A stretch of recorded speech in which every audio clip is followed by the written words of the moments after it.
হজরত মুসা আলাইহিস সালাম আল্লাহর দেওয়া সমস্ত আদেশগুলো দায়িত্ব সহকারে পালন করেছেন।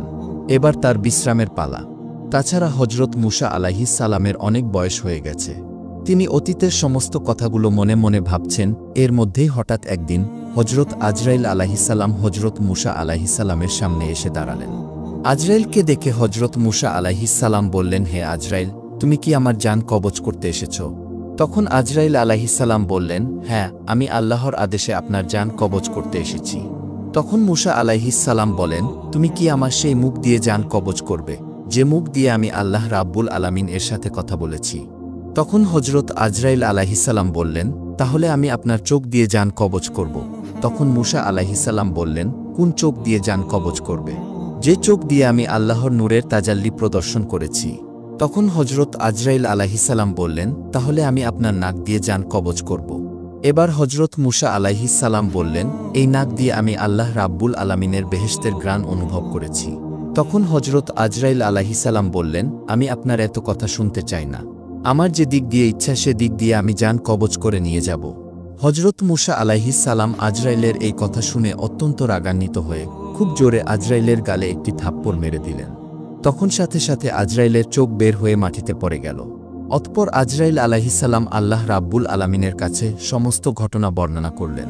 আল্লাহ রাব্বুল আলামিন সাথে সাথে হজরত আজরাইল আলাইহিসসালামের চোখ ঠিক করে দিয়ে বললেন, হে আজরাইল, আমার সমস্ত পয়গম্বরদের মধ্যে মুসা হলো একটু বেশি রাগান্বিত এবং তার রাগ বেশি। হে আজরাইল, তোমাকে আর মুসার কাছে যেতে হবে না। মুসার ব্যাপারটা আমি আল্লাহ নিজেই দেখব। তার কিছুদিন পর আল্লাহ রাব্বুল আলামিন এক ওহির মাধ্যমে হজরত মুসা আলাইহিসসালামকে জানিয়ে দিলেন, হে মুসা, তুমি যদি একটি মানুষের পশমের সংখ্যার পরিমাণ হায়াতের আরজি আমার কাছে করো, আমি আল্লাহ রাব্বুল আলামিন সেই পরিমাণ হায়াত তোমাকে দান করব। তুমি পৃথিবীতে যতদিন থাকার ইচ্ছা পোষণ করো, আমি তোমাকে ততদিন রাখব। আল্লাহ রাব্বুল আলামিনের এই কথা শুনে হজরত মুসা আলাইহিসসালাম বলেন, হে আল্লাহ, তারপরেও তো আমাকে একদিন না একদিন মৃত্যুর স্বাদ গ্রহণ করতে হবে। তাহলে এত কষ্ট করে এতদিন এই পৃথিবীতে থেকে কি হবে?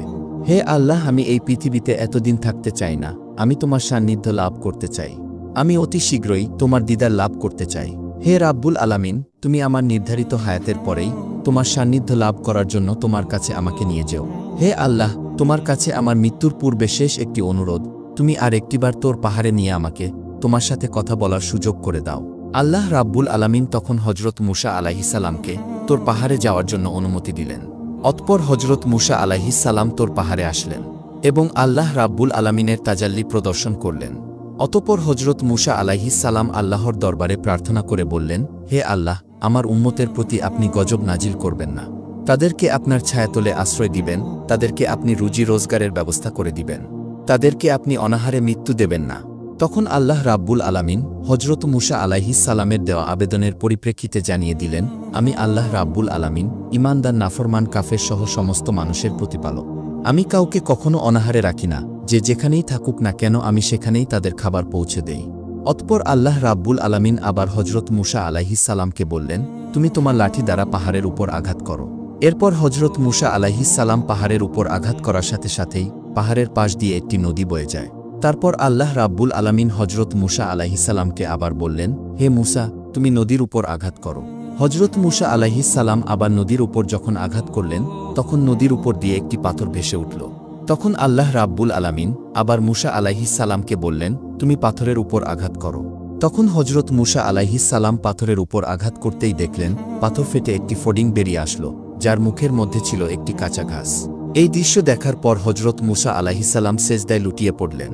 কিছুক্ষণ পর হজরত মুসা আলাইহিসসালাম সেজদা থেকে উঠে আল্লাহ রাব্বুল আলামিনকে সালাম প্রদান করে তুর পাহাড় থেকে বের হয়ে এলেন।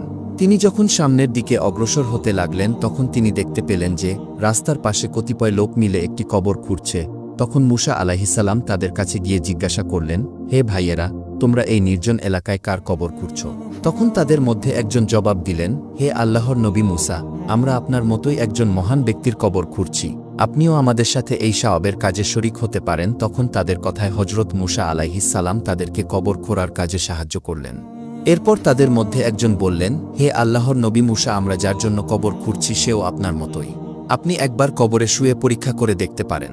লোকের কথা মতো হজরত মুসা আলাইহিসসালাম কবরে গিয়ে শুয়ে পড়লেন। অতঃপর আল্লাহ রাব্বুল আলামিনের দরবারে দোয়া করলেন, হে আল্লাহ, এই জায়গাটি কতই না নীরব নিস্তব্ধ। এই জায়গাটি তুমি আমার জন্য কবুল করো।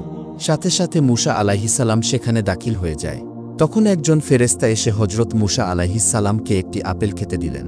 মূসা আলাইহিসসালাম বিসমিল্লাহ বলে সেই আপেল খেতে থাকলেন, আর সাথে সাথে হজরত মূসা আলাইহিসসালামের জান কবজ হয়ে যায়। এরপর ওই ফেরেশতা হজরত মূসা আলাইহিসসালামকে কবর থেকে উঠিয়ে গোসল করিয়ে জানাজা পড়িয়ে পুনরায় ওই কবরে দাফন করে দিলেন।